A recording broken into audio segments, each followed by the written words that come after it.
नमस्कार दोस्तों, दोस्त की परिभाषा क्या होती है? अगर आपको यह जानना है तो आपको ज्यादा कुछ नहीं बल्कि भारत और रूस के इतिहास पर एक झलक मारनी होगी। इतिहास गवाह है कि जब भी भारत पर कोई मुसीबत आई है तो एक देश भारत के साथ हमेशा डटकर खड़ा रहा है और वो है रूस। एक बार फिर ऐसे ही संकट की घड़ी भारत पर आ गिरी है, मगर रूस ने एक बार फिर अपनी दोस्ती को साबित किया है। चीन और भारत के बीच बॉर्डर पर तनाव एक बार फिर काफी बढ़ गया है।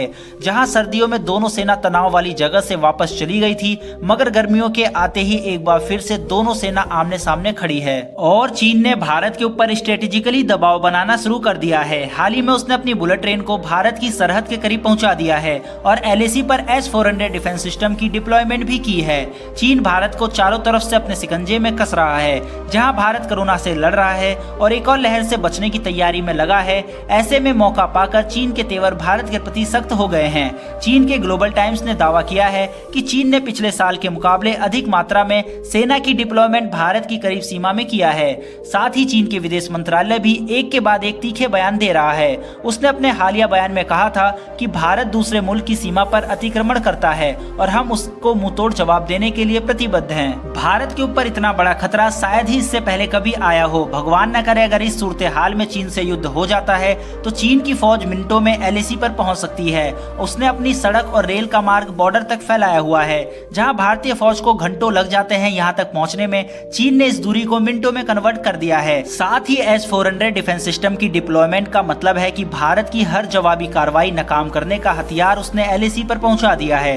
और यह 100% सच है कि भारतीय एयरफोर्स का कोई भी एयरक्राफ्ट S-400 डिफेंस सिस्टम को मात नहीं दे सकता, जिस वजह से भारत की मुसीबत में डबल इजाफा हो गया है। और चीन ने LAC के करीब अपने एयरबेस में Chengdu J-20 5th generation fighter plane को भी खड़ा कर दिया है। रूस ने चीन के आक्रामक तेवर और समय की गंभीरता को समझते हुए एक ऐसा बयान दिया है जिसने चीन को भी हिला दिया है।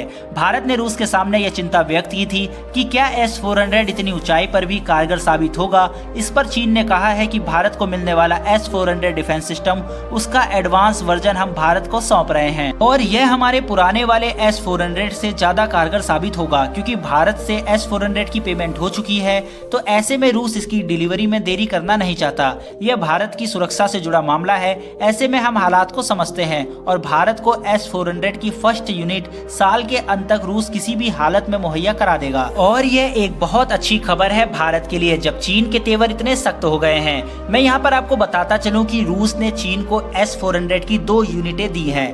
पहली यूनिट 2018 में और दूसरी यूनिट 2020 में, जिसके बाद से ही चीन के तेवर इतने सख्त हो गए हैं। मगर रूस और भारत की दोस्ती का अंदाजा आप इस बात से लगा सकते हैं कि चीन ने इन 2 यूनिट के लिए $3 बिलियन दिए हैं। वहीं भारत ने 5 यूनिट का सौदा $5 बिलियन में रूस से किया है। काफी लोग ये सोच रहे होंगे कि अगर दोस्त है रूस भारत का तो उसने चीन को S-400 सिस्टम क्यों दिया। इसका कारण है अमेरिका और चीन के बीच का विवाद। अमेरिका 2014 से पहले चीन के ऊपर काफी आक्रामक था। यही कारण है कि रूस ने S-400 डील चाइना से साइन की है। मगर जैसे ही चीन और भारत के बीच LAC पर विवाद बढ़ा, अंतर्राष्ट्रीय नियमों और प्रतिबंध के बावजूद रूस भारत को S-400 डिफेंस सिस्टम देने के लिए तैयार हो गया। वैसे अगर आपने यह वीडियो यहाँ तक देख ली है तो आपके लिए एक सवाल है जिसका जवाब आप कमेंट बॉक्स में अवश्य दीजिएगा।